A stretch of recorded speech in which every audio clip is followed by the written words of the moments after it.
봄인데 오늘 잠깐 좀 춥네요. 봄비도 내리고 우리 마음에도 좀 봄비가 내려서 서로 좀 이렇게 쌓였던 걸 이렇게 다 씻겨 나가서 참 좋겠습니다. 오늘도 말씀 한 절 한 절을 같이 한번 읽어봐요. 베드로전서 4장 한번 7절 보여주셔요. 7절 같이 베드로전서 4장 7절 읽겠습니다. 시작. 만물의 마지막이 가까이 왔으니 그러므로 너희는 정신을 차리고 근신하여 기도하라. 아멘.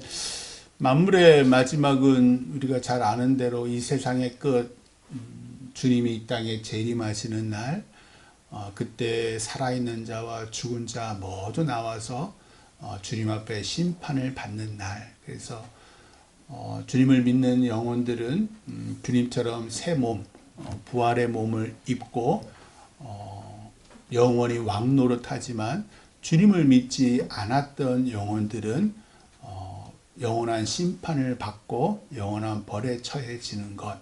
근데 너무 멀잖아요. 추상적이고. 오늘 말씀은 조금 나에게 적용시키는 게 좋을 것 같아요. 우리 육신의 살 날이 멀지 않았다. 우리 죽을 날이 가까이 왔다. 라고 해석하시는 게 훨씬 더 좋을 것 같아요. 내 육신의 마지막 날이 가까이 왔으니, 예전에 안양 중앙교회 김영재 목사님, 우리 송장로의 사위인데 취임식 갔을 때 저도 이렇게 앉아 있었죠. 제 뒤에 그 교회 권사님 두 분이 앉아 계시는데, 목사님이 내 장례 예배 치러 주실 목사님이겠지? 그러면서 서로 깔깔깔깔 뒤에서 막 서서 제가 그걸 봤더니 한 70쯤 김영재 목사님 앞으로 한 20년 넘게 목회하실 건 20년 넘게 목회하시죠. 그러면은 그렇게 얼추 그 말씀을 하시더라고요. 따라서 죽을 날이 멀지 않았으니 너희는 정신을 차리고 근신하여 기도하라 라고 사도 바울이 7절에서 말해. 왜 우리가 죽을 날이 멀지 않았는데 왜 정신 차리고 근신하여 기도해야 되는지 이유가 그 앞에 있는 2절 3절에 나와요. 2절 3절 제가 한번 읽어드릴게요. 그 후로는 다시 사람의 정욕을 따르지 않고 하나님의 뜻을 따라 육체의 남은 때를 살게 하려 함이라. 너희가 음란과 정욕과 술 취함과 방탕과 향락과 무법한 우상 숭배를 하여 이방인의 뜻을 따라 행한 것은 지나간 때로 족하도다. 그러니까 지나간 때, 이 사람들이 지금 헬라인이잖아요. 말씀드렸던 대로 오늘날 터키의 북서부 소아시아 지역에 살던 헬락의 그리스도인들이에요. 이 사람들이 예전에는 너무 당연하게 음란하고 도처에 거기 그 로마의 그 신들을 섬기는 여사제들은 몸을 팔았어요. 공공연하게 몸을 팔았어요. 워낙 로마가 음란했으니까 제일 먼저 음란이 나와요. 너희가 옛날에는 예수 믿기 전에는 음란과 정욕과 술 취함과 방탕과 향락과, 우리도 예전에 왜 서양 선교사님들이 우리나라에 왔을 때 제일 먼저 그냥 남자들은 술을 부어라 마셔라 마시고 담배 피고 맨날 도박하는 거예요. 그때 화투가 있었는지 모르겠는데 마작하고 도박하고 믿지 않는 사람들이 이랬다는 거예요. 그리고 맨날 저 성황당 가서 이렇게 무법한 우상 숭배를 하여. 지금도 그 여의도 순복음교회 이용우 목사님 한마디 하셨더라고요. 너무 지금 우상 숭배가 우리나라에 뭐 대통령부터 그랬으니까 쫙 그게 내려와서 모든 방송이고 뭐고 우상 숭배가 너무 많이, 그러니까 그랬다라는 거예요. 무법한 우상 숭배를 하여 이방인에 따라 행한 것은 믿지 않았던 지나간 때로 족하고, 이제는 우리가 정신을 차리고 근신하여 하나님의 뜻을 따라 육체에 남은 때를 살자라는 거예요. 그래서 우리가 근신하여 기도하자. 왜? 우리의 육체에 남은 시간이 얼마 남지 않았으니까 이제라도 하나님의 뜻을 따라서 살아야 하지 않겠느냐라는 게 7절 베드로의 말이고요. 8절 같이 또 한번 읽어봐요. 8절 같이 읽겠습니다. 시작. 무엇보다도 뜨겁게 서로 사랑할지니 사랑은 허다한 죄를 덮느니라. 아멘. 우리가 주님 앞에 설 날이, 심판의 날이 얼마 남지 않았으니 무엇보다도 뜨겁게 서로 사랑하자. 왜? 사랑은 허다한 죄를 덮으니까. 60이 넘은 베드로가 왜 이런 얘기를 했냐면요. 지난주에도 말씀드렸지만 이 당시에는 로마 황제 네로가 기독교인을 엄청나게 박해를 해서 재산을 빼앗고 추방당하고 감옥에 가고 고문당하고 심지어 죽기까지 했잖아요. 따라서 이 당시에 예수님을 믿는다는 것은 생존의 문제였어요. 예수님을 믿으면 다 뺏기는 거예요. 심지어 내 생명까지도 뺏기는 거예요. 반면에 예수님을 믿지 않으면 아무 문제가 없어요. 그런데 내가 예수님을 믿어요. 예수님을 믿으면 어떻게 돼요? 이웃을 내 몸처럼 사랑해야 되잖아요. 그것이 예수 믿는 사람들의 가장 두드러진 행동이잖아요. 그러니까 콩 하나도 반 딱 나눠서 이웃이랑 나눠 먹어야 되는데 지금 모든 거 내 재산 다 뺏기고 내 가족 먹을 거, 내 새끼 먹을 것도 없는데 이웃과 나눠 먹으라? 원망이 나오는 거예요. 내 마음에 그래야 하는 줄 알지만 저거는 왜 하필이면 저렇게 못 살아가지고 왜 하필이면 내 옆에 살아가지고 이런 마음이 생기는 거예요. 이렇게 살려고 내가 온갖 박해도 예수님을 믿는 건 아니었는데도 불구하고 현실의 삶은 너무나 팍팍한 거예요. 그러니까 베드로가 뭐라 그러냐면 너 살 날이 얼마 남지 않았어. 너 주님 앞에 나아갈 날이 얼마 남지 않았으니 이 현실의 고단한 삶에 굴복하지 말고 서로 뜨겁게 사랑해라. 참 어려운 말씀이죠. 순종하기 참 어려운 말씀인데 뜨겁게 그 상대방을 사랑하면 상대방의 허다한 죄 그게 덮어지느니라. 네가 사랑에 압도되면 그 사람의 허물이 덮어진다라는 거예요. 어떻게 사는 삶이 뜨겁게 사랑하는 삶일까? 첫 번째 9절 말씀 같이 짧아요. 같이 읽어요. 시작. 서로 대접하기를 원망 없이 하고. 아멘. 참, 나 먹기도 나 먹고 살기도 빠듯한데 옆에 성도를 대접해야 된다면 당연히 원망이 생겨요. 투덜투덜거리게 돼. 그렇잖아요. 그런데 아낌없이 대접해라. 인색하지 마라. 앞뒤 재지 말고 미래 걱정하지 말고 아낌없이 대접해라. 왜냐하면 그렇게 해야 네가 하나님의 능력을 본다. 내 작은 능력 안에서 우리 뭐 빵빵하다고 부자라 그래가지고 돈 팡팡 지르는 사람 없잖아요. 아니 가난하다고 해서 또 너무 인색한 사람도 없어요. 자, 내 작은 능력 안에서 이거는 사람마다 달라요. 나의 능력은 내 작은 능력 안에서 이것저것 재면서 남 도와주고 교회 섬기려고 하면 원망이 생기고 투덜거리게 되고 따라서 너의 그 베품과 대접이 오히려 네 인색함을 드러내게 된다. 이왕 대접하는 거 원망 없이 아낌없이 대접하고 헌신해라.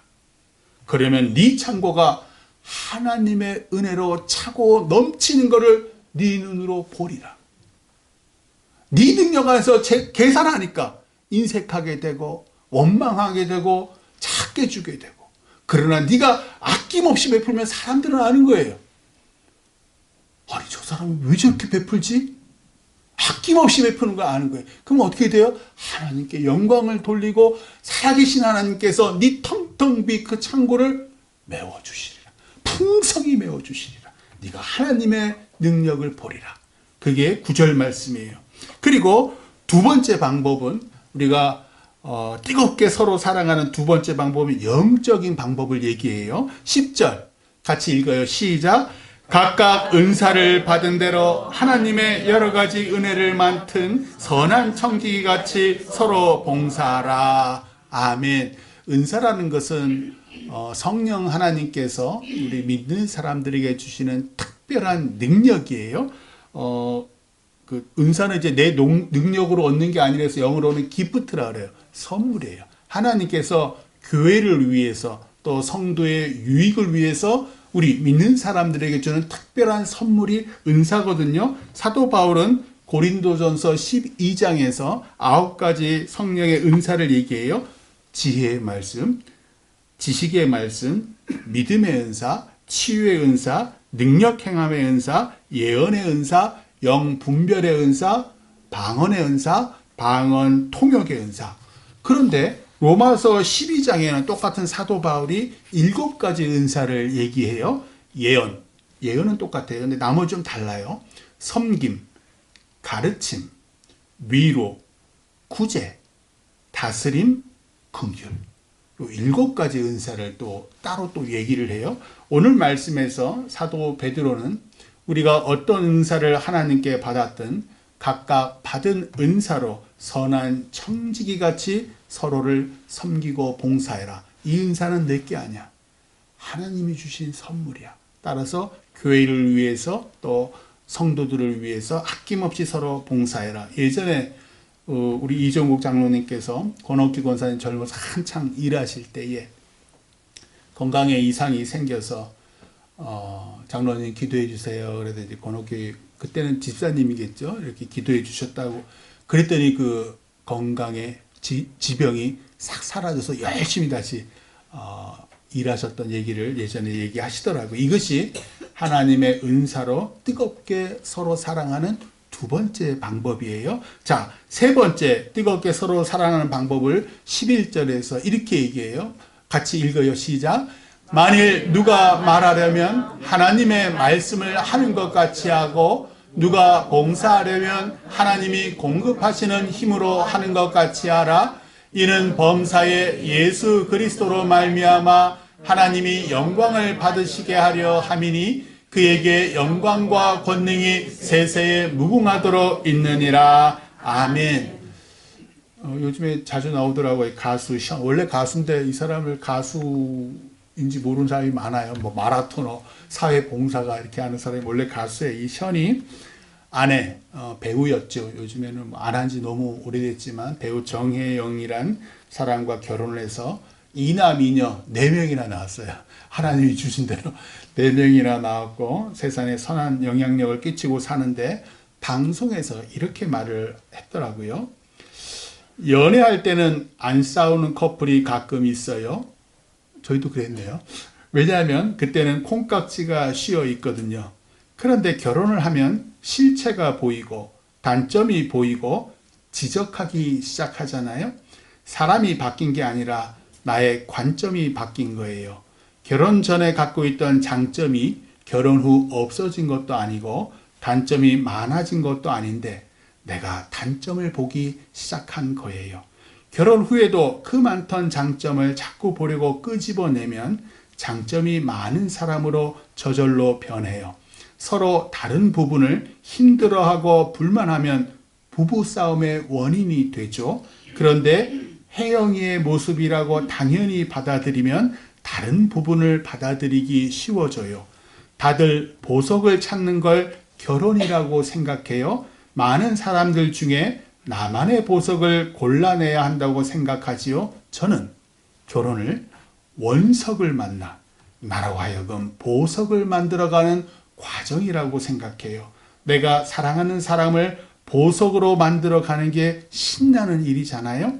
사람들은 보석을 만나 결혼했다고 생각했지만 살아보니 보석이 아니라서 실망하는 경우가 많아요. 그런데 원석을 만나서 그 원석이 나로 하여금 보석이 되는 과정이라면 결혼은 정말 신나는 일이에요. 반대로 나도 원석인데 아내를 통해 보석이 되어가고 있는 거예요. 10년이 지났는데 이 모습이잖아요. 앞으로 10년 뒤에는 얼마나 더 예쁠까요? 옆에 아내가 남편을 이렇게 하나님 보듯 하나님의 말씀처럼 얘기하고 있잖아요. 지금 션이. 목사 저리 가래. 이 션이라는 가수는 얼굴에 얼마나 미소가 가득한지. 부부 생활뿐만 아니라 성도들 간에 말할 때도 상대방을 원석으로 보고 말하세요. 습관대로 툭툭 아무 생각 없이 말씀하시지 마시고 예수님이라면 이 사람에게 어떻게 말할까? 한번 쉬고 말하세요. 이런 말은 복된 하나님의 말씀이 되어 상대방을 하나님의 귀한 보석이 되게 합니다. 내 말이 무슨 능력이 있겠어요? 내 말에 하나님의 능력이 임해야지 내 말이 하나님의 말씀이 되어 그 듣는 사람으로 하여금 귀한 보석, 하나님의 보석이 되게 하는 거지요. 또한 상대방을 섬기거나 교회에서 봉사하실 때 뭐 음식이든 선물이든 내 능력이나 내 돈으로 섬기고 봉사한다고 생각하면요, 나도 모르게 교만해지고 원망이 생겨요. 왜? 우리는 주인이니까. 상대방도 교회도 그런 거 다 알고 있어요. 그러니까 그런 섬김은 기뻐하지 않아요. 하나님이 내게 공급해 주신 능력과 재물을 성도들과 교회에 다시 돌려드린다라고 생각하면 나도 겸손해지고 받는 교회나 상대방도 하나님을 찬양하고 사실은 나의 믿음도 칭찬하고 존경하고 그 믿음 따라오려고 하는 거예요. 우리 교회 장로님들, 권사님들, 집사님들, 우리 아까 우리 임장로님 기도해 주셨지만 참 남모르게 뒤에서 엄청 많이 봉사하시고 헌신해요. 토요일 날도 마찬가지고 늘 주일마다 이거 차량 봉사하시는 것뿐만 아니라 우리 장로님들 또 권사님들 헌금하는 거요. 다른 교회 장로 다 알아요. 참 얼마나 감사한지. 온통 그러면서도 티 안 내시잖아요. 참 우리 교회 장로님들, 권사님, 집사님들 보면 티를 안 내죠. 다른 교회를 안 그래도 대뜸 물어보시 다른 목사님, 야 그렇게 헌금하면은 이러지 않아? 아니요, 전혀 안 그래요. 그래? 우리 교회 장로님, 권사님, 집사님 티를 안 내셔요.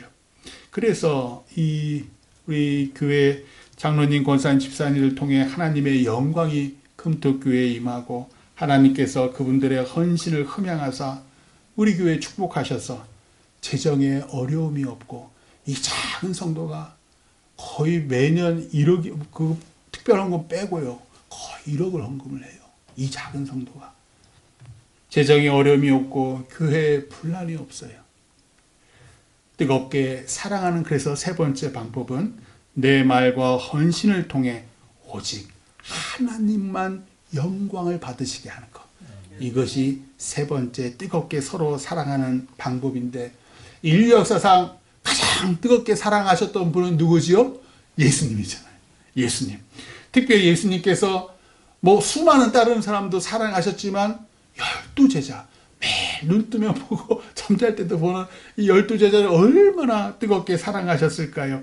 뭐 사실 날이 3년 정도밖에 사실 날이 같이 호흡할 날이 얼마 남지 않아서 이 시기도 하겠지만 예수님을 은 30에 왜 가룟 유다가 팔았잖아요. 근데 예수님께서는 그 가룟 유다가 예수님을 넘기려고 대제사장을 이미 만난 줄 아셔요. 그러고 난 다음에 마지막 만찬으로 가룟 유다가 온 거예요. 근데 같이 마지막 식사를 드셔요. 그리고 무릎을 굽혀서 다른 제자들과 똑같이 그 유다의 발을 다 씻겨주셔요. 유다가 아니면 뭐 베드로나 야고보, 요한, 뭐 그들 중에 한 사람도 예수님을 팔았을지도 몰라요. 왜? 하나님의 뜻은 이루어져야 하니까. 제자들 중에 돈에 누구보다 민감했던 사람이 유다예요. 그리고 예수님 그분보다는 정치적 메시아, 오늘날도 얼마나 많이 그걸 원해요. 정치적 메시아를 선호했던 유다가 먼저 사탄 마귀의 유혹에 넘어갔을 뿐이에요. 예수님이 하나님의 아들 메시아 그리스도일 리가 없어. 그리고 팔아버린 거예요. 우리도 예수님보다 내 뜻, 내 생각, 내 이념, 내 이익이 먼저일 때가 엄청 많잖아요. 지금 거리에서 시끄럽게 외치는, 아이고 어제 오늘도 그러겠네요. 탄핵 찬반 그 시위자들, 그 중에는 목사, 장로, 권사, 집사, 심지어 청년들, 아주 젊은 청년들도 다수의 그리스도인들이 그 시위대에 합류하고 있더라고요. 다들 자기 말과 행동이 하나님 뜻이랍니다. 유다도 그랬습니다. 아니, 십자가에 못 박으라 주동했던 대제사장과 서기관들과 바리새인들 모두 예수님을 죽이는 게 하나님의 뜻이라고 그때 그렇게 믿었어요. 그런데 예수님은 무릎을 굽혀 유다의 발을 씻기시는 거예요. 기가 막히지 않습니까? 그런데도 예수님은 자신을 못 박으라고 한 그 대제사장들과 유대인들을 저들이 알지 못해서 그러하옵나이다. 용서를 비시는 거예요. 너도 나처럼 다른 사람을 섬겨라. 너도 나처럼 허다한 죄를 덮는 뜨거운 사랑을 하거라. 예수님이 지금 대한민국에 임하신다면 탄핵 찬반 시위 어느 한쪽에 서셔서 누가 옳고 누가 그르다고 절대로 말씀하시지 않습니다. 무릎 꿇으시고 눈물 흘리시며 찬반 시위에 나선 모든 그리스도인들의 발을 씻기실 거예요. 안타까워서 우리 말과 행동에 하나님의 사랑이 없고 온통 내 생각, 내 뜻, 내 이념으로 가득하니까 하나님의 영광이 그 시위에 여러분 봤나요? 단 한 번도 전 본 적이 없어요. 그저 그리스도인들의 그 험한 말들을. 그럼에도 예수님은 그들의 발을 씻기십니다. 그분의 사랑으로 우리의 허다한 죄를 씻기시는 거예요. 하나님의 영광은 십자가에 있습니다. 십자가는 내가 죽고 그가 사는 거예요. 세상에는 볼 수 없는 뜨거운 사랑이 십자가에 있습니다. 그래서 사도 바울이 고린도전서 1장 18절, 저는 이 말씀을 너무 사랑해요. 십자가의 도가 멸망하는 자들에게는 미련한 것이요 구원을 받는 우리에게는 하나님의 능력이라. 십자가가 도대체 이 상황과 무슨 관계가 있을까? 도대체 십자가가 탄핵 찬반으로 나뉜 대한민국에 무슨 도움이 될까? 사도 바울이 계속 말해요. 유대인은 표적을 구하고 헬라인은 지혜를 찾으나 우리는 십자가에 못 박힌 그리스도를 전하니 유대인에게는 거리끼는 것이요 이방인에게는 미련한 것이로되 오직 부르심을 받은 자들에게는 유대인이나 헬라인이나 그리스도는 하나님의 능력이요 하나님의 지혜니라. 하나님의 어리석음이 사람보다 지혜롭고 하나님의 약하심이 사람보다 강하니라. 그리스도인은 십자가에 못 박힌 예수 그리스도만을 전합니다. 영화 미션, 예전에도 종종 말씀드려요. 영화 미션의 끝장면은요, 남미 인디오 원주민 마을을 공격하는 포르투갈 군대에 맞서 총과 칼로 싸우던 수사, 전직 노예 상인이었어요. 수사가 하나님 믿고 변해요. 그 수사와 그 인디오 청년들이 맞서서 총 몇 자루밖에 없어요. 다 활로 창으로 다 죽지요. 총에 맞아 다 죽어요. 그 수사는 그 서양 사람, 포르투갈 사람이에요. 그 수사가 저 마을의 교회, 그러니까 성당이죠. 성당에서 큰 십자가를, 그 성당에 붙어있던 큰 십자가를 들고 나오는 예복을 입은 그 사제, 신부죠. 이 사람도 포르투갈 사람이에요. 그 선교하려고. 그리고 그 인디오 여자들과 아이들이 같이 그 신부를 따라서 나오는 장면이 마지막 장면이에요. 그리고 아리아 포르투갈 그 식민지 군인들이 다 쏴 죽입니다. 그 신부부터 다 쏴 죽여요. 그것이 마지막으로 그 마지막 장면이 그렇게 미션이 끝나요. 대학생 때 저는 당연히 맞서 싸워야지. 왜 바보처럼 한번 싸워보지도 않고 저렇게 죽는지 이해를 하지 못했어요. 그런데 죄 많은 저를 새 사람으로 거듭나게 한 건요, 폭력에 맞서 싸운 그 수사와 청년들의 삶이 아니라 묵묵히 세상의 모든 폭력을 맨몸으로 받아 안으신 그 예수님의 사랑이었습니다. 십자가는요, 당시 하나님을 모르던 저에게는 미련한 것이었는데 이제 하나님을 믿는 저에게는 세상을 이기는 하나님의 능력이 되었습니다. 그래서 하나님은 이미 배신한 걸 아시면서도 가룟 유다를 끝까지 사랑하셔서 그 더러운 발을 씻겨주시는 거예요. 하나님은 3번이나 모른다고 부인한 그 베드로 끝까지 사랑하신 거예요. 모든 걸 아시면서도 주님은 그들의 발을 씻기셨고 그들의 죄악과 배신을 안고 십자가에 죽으셨어요. 이것이 예수의 방법이고 이것이 하나님의 사랑입니다. 이 십자가 능력으로 하나님의 존재를 부인하고 예수님을 폄하하던 제가 십자가에 무릎을 꿇게 되었고, 이 십자가의 능력으로 배신자 베드로가 성전 미문에서 구걸하던 안진뱅이를 은과 금은 내게 없거니와 내게 있는 것으로 내게 주겠느니 나사렛 예수 그리스도의 이름으로 일어나 걸으라.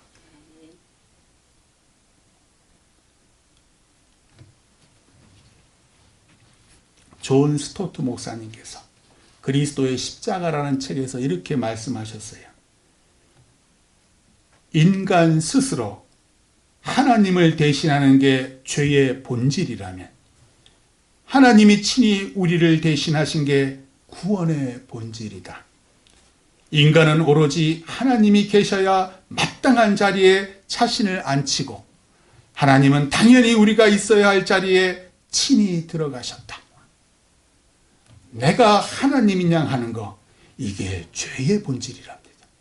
내 뜻인데 하나님 뜻이라고 말하고 행동하는 거, 그것이 죄의 본질입니다.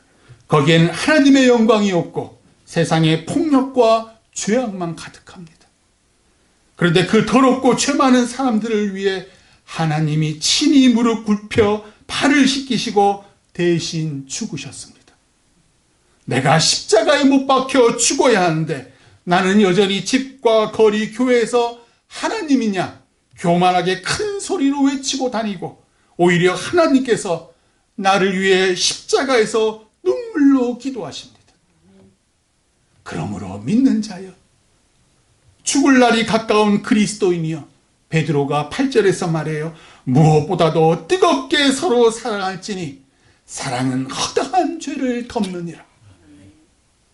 이게 그리스도인의 사랑입니다.